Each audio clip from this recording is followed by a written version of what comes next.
आज से 2 साल पहले की बात है, 2023 में हमारे साथ एक ग्रुप में कपल वो ट्रैवल कर रहा था तुर्की के लिए। उनके पास दोनों मियाँ बीवी का मिलाकर तकरीबन 2.5 लाख रुपए अकाउंट में थे। उन्होंने मंगल के दिन अपना पासपोर्ट दिया है तुर्की के अंदर, अनातोलिया के अंदर, अनातोलिया ट्रैवल सेंटर में। तो ना उनकी जॉब, ना उनकी कोई इनकम, ना उनके नाम पे कोई प्रॉपर्टी, लेकिन मंगल को उन्होंने पासपोर्ट दिया और जुम्मे को 2 दिन बाद उनका और उनकी बीवी का वीज़ा लगकर आ गया। और अब एक वक्त ये आ गया है कि तमाम डॉक्यूमेंट्स भी पूरे हैं, उसके बावजूद 100 दिन तक अपने पास पासपोर्ट रख कर उसके बाद तुर्की ने वीज़ा भी रिजेक्ट कर दिया। तो इस वक्त बहुत बुरे हालात चल रहे हैं तुर्की के वीज़े के हवाले से। मेरा वीज़ा भी रिजेक्ट हो चुका है, क्यों रिजेक्ट हुआ है और मेरे अलावा कैसे कैसे अजीब केसेस हैं जिनका वीज़ा रिजेक्ट हो गया है, ये सारी डिटेल आपको आज की इस वीडियो में आपको मैं बताने वाला हूँ। तो अगर आप ख़ुद या आपके कोई जानने वाला तुर्की के वीज़े के लिए अप्लाई करने वाले हैं या कर चुके हैं, या तुर्की के ट्रैवल में आप इंटरेस्टेड हैं, तो ये वीडियो आखिर तक लाजमी ख़ुद भी देखें और उन लोगों को भी ये वीडियो फॉरवर्ड करें।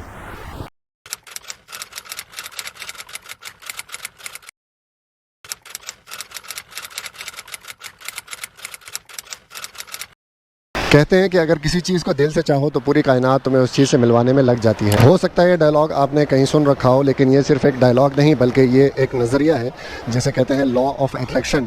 और कुछ लोग इसको मानते हैं और बहुत सारे लोग मेरे जैसे इस पर यकीन नहीं करते, और इस पर यकीन करना भी नहीं चाहिए। तो आज मैं आपको एक ऐसी चीज़ दिखाने लगा हूँ जो इस नज़रिए को बिल्कुल ही गलत साबित कर देगी। और जो थोड़े बहुत लोग भी इस नज़रिए को लॉ ऑफ अट्रैक्शन को मानते हैं, तो उनका नज़रिया भी उस चीज़ के आगे फेल हो जाता है। वो चीज़ मैं आपको अभी थोड़ी देर में दिखाने लगा हूँ। जी, तो आपको जो मैं लॉ ऑफ अट्रैक्शन बता रहा था, उसको फेल करने वाली चीज़ ये है पाकिस्तानी पासपोर्ट। जो कहते हैं ना कि अगर किसी चीज़ को दिल से चाहो तो सारी कायनात तुम्हें उस चीज़ से मिलाने में लग जाती है। इस पासपोर्ट के ऊपर ये थ्योरी उल्टी लगती है। यानी अगर आप इस पासपोर्ट के ऊपर किसी अच्छे मुल्क का विज़िट करना चाहें, जेन्युइन विज़िट, भागने वाला सीन नहीं, जेन्युइन अगर विज़िट करना चाहें, जेन्युइन ट्रैवलर हैं आप, तो पूरी कायनात इस कोशिश में लग जाएगी कि आप वहाँ ना जा सकें, पाकिस्तान से ना निकल सकते हैं। इसको एक नया लॉ है, मैं इंट्रोड्यूस करा रहा हूँ, उसको कहते हैं law of distraction. Law of attraction का उल्टा है। सबसे पहले तो आपको अपॉइंटमेंट में ही खज्जल हो जाएंगे। तुर्की का तो चलो अपॉइंटमेंट नहीं लेनी पड़ती, लेकिन यूएस का या यूरोप का अगर आप अपॉइंटमेंट ही लेंगे वीज़े की अप्लाई के लिए, तो 4, 5, 6 महीने तो कहीं नहीं गए खज्जल हुआ होने के लिए। या फिर आप 50-60 हज़ार रुपये, इवन लाख रुपए भी आप दिए हैं उन्होंने, लाख रुपए किसी एजेंट को देकर, तो वो आपको फ़ौरन 1-2 दिन की बाद की अपॉइंटमेंट दे देगा। तो सबसे पहले तो ये खज्जल ख्वारी है।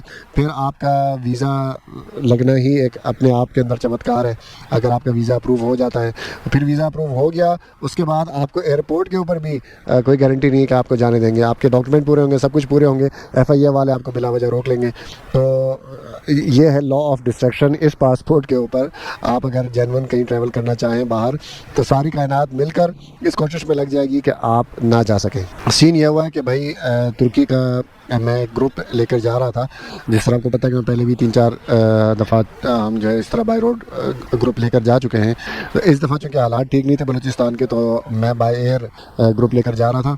तो ग्रुप के जितने भी मेंबर थे उन सबको मैंने सारा डॉक्यूमेंटेशन, उनको तरीका समझाया, उनको डॉक्यूमेंटेशन की जो जो रिक्वायरमेंट थी सब बताई, और उन्होंने भी अप्लाई कर दिया, मैंने भी अप्लाई कर दिया। तो किसी के वीज़े थोड़े जल्दी आ गए, मेरा अभी तक नहीं आया हुआ था। तकरीबन 80 दिन के बाद मुझे कॉल आई, मैसेज आया कि आपका पासपोर्ट आ गया है। तो मैं यहाँ पर आया, तो मेरे तो वहमो गुमान में भी नहीं था कि तुर्की वाले मेरा वीज़ा रिजेक्ट करेंगे। मुझे सिर्फ ये था यार कि इतना लेट उन्होंने कर दिया, सारा प्रोग्राम हमारा जो था वो सारा इन्होंने ख़राब कर दिया। तो हमारा प्रोग्राम था कि वहाँ तुर्की जाकर ग्रुप के अंदर और कैरावैन के अंदर हम पूरा तुर्की एक्सप्लोर करेंगे। तो मेरे तो वहमो गुमान में भी नहीं था कि तुर्की का मेरा वीज़ा रिजेक्ट हो गया। लेकिन मैं जब गया हूँ तो मेरे साथ ही एक और बंदा था, और हमने मिलकर ही अप्लाई किया था 18 अगस्त को। आज है 11 नवंबर, तकरीबन 3 महीने होने वाले। तो उसका भी रिजेक्ट हुआ था, मेरा भी रिजेक्ट हुआ था। अच्छा, तुर्की की बहुत ही अजीब पॉलिसी शुरू हो चुकी है। सबसे पहले तो जब से हालात आए हैं, जब से ये मेरी जान वाले आए हैं, और उन्होंने अभी ये नया रोला भी डाल दिया है एक्सटेंशन वाला और सलाही तर्जुम वाला, उसके बाद तो ये और भी ज़्यादा हालात ख़राब हो जाएंगे। लेकिन अभी सबसे पहले सऊदीया ने पाकिस्तान को झंडी दिखाई। जो मल्टीपल वीज़ा साल का लग रहा था वो सबसे पहले उन्होंने ख़त्म किया, और उम्रे वाले वीज़े भी जितनी आसानी से लग रहे थे वो उसके अंदर भी मुश्किलात शुरू हो गई। फिर दुबई ने झंडी कराई कि दुबई जो पहले मल्टीपल भी लग रहे थे, सिंगल वीज़े भी लग रहे थे। अब दोनों तकरीबन अनऑफिशियली वो वीज़ा दुबई का लगना भी मुश्किल हो गया है, बहुत ज़्यादा, तकरीबन नामुमकिन है। अब रह गया था तुर्की, तो तुर्की ने भी भाईजान झंडी करा दी है। और ऐसे ऐसे केसेस मैं आपको बताऊं कि रिजेक्ट हुए हैं कि आदमी सोच भी नहीं सकता। चलो मैं तो 3-4 दफ़ा गया हूँ, मेरी थोड़ी उसके अलावा भी लबनान, उर्दन वगैरह में मैं गया हूँ, थोड़ी बहुत ट्रैवल हिस्ट्री है, तो मेरा तो चलो रिजेक्ट हुआ तो हुआ। ऐसा बंदा मैं जानता हूँ जो 4 साल तुर्की में, 4 साल TRC पर रह कर आया है, अपने नाम पर वहाँ पर उसने घर लिया है, 4 साल उसी घर में रहा है, फिर उसको घर को बेचकर उसके जो पैसे हैं जो लीरा है वो उसी के नाम पे अकाउंट में तुर्की के अंदर पड़े हुए हैं। तो TRC उसका ख़त्म हुआ तो पाकिस्तान आया, तो फिर उसने अप्लाई किया तुर्की वापस जाने के लिए, तो उसका तो आंख बंद करके वीज़ा उसको मिलना चाहिए था ऐसा बंदा, लेकिन उसका भी रिजेक्ट हो गया है। तो अब समझ नहीं आ रही कि तुर्की ने क्या पॉलिसी शुरू कर रखी है। सबसे जो मुझे जो समझ में आ रही है इस वक्त कि तुर्की डिस्करेज कर रही है पाकिस्तानी टूरिस्ट को, पाकिस्तानियों को, कि वो तुर्की जाएं, क्योंकि आपको पता है कि ये डंकी वाला सीन बहुत ज़्यादा है पाकिस्तानियों की तरफ से, तो उसकी वजह हो सकती है। या बहरहाल सुनने में ये आ रहा है कि ये जो फॉर्म 47 वाली जो हुकूमत है, इन्होंने इंस्ट्रक्शन दिए हैं कई मुल्कों को कि भाई आप पाकिस्तानियों को कम से कम वीज़े दें, कोशिश करें कि कोई बहुत ही ज़्यादा कोई जो जेन्युइन या बहुत अमीर Kabir hi fi elite class का बंदा है उसको तो दे दें, लेकिन जो middle class, upper middle class की जो लोग हैं तो उनको आप वीज़ा ना दें। एक ये कहानी सुनने में आ रही है। दूसरा ये कि तुर्की ख़ुद ही वो अभी उन्होंने सख्ती कर दी है जब से ये डंकी वाला सीन हुआ है, तो ये भी हो सकता है। लेकिन बहरहाल समझ में नहीं आ रही क्या चल रहा है। ऐसे ऐसे बंदे जो 4-4 साल TRC पर रह कर आए हैं तुर्की के अंदर, उनके वीज़े रिजेक्ट हो रहे हैं, तो मेरा तो फिर किसी खाते में भी नहीं है।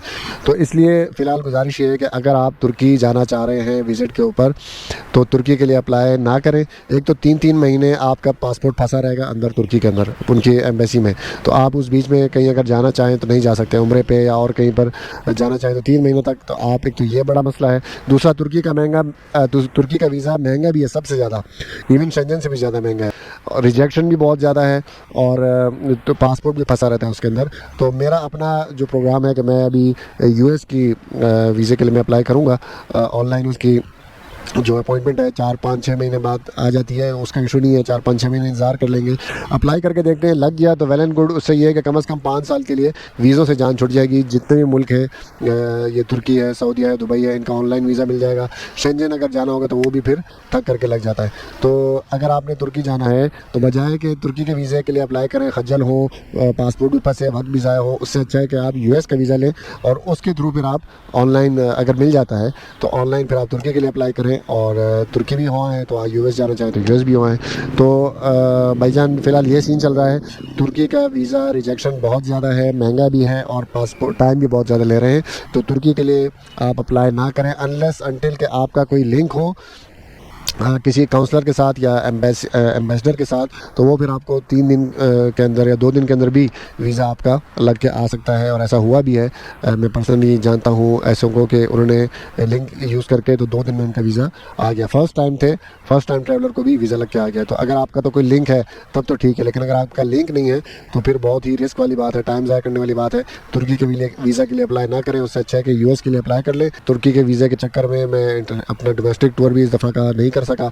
ऑटम का ही मेरा प्रोग्राम था, लेकिन बस इस वजह से मैं नहीं कर सका। मैंने कैसा ना वहाँ जाऊँ और मुझे कॉल आ जाए तो वहाँ सिग्नल अक्सर इशू होता है, तो वहाँ से फिर मैं आ भी नहीं सकता, तो टाइम ज़ाया ना हो। तो इसलिए उस चक्कर में ऑटम का भी मेरा वो नहीं हुआ ट्रिप।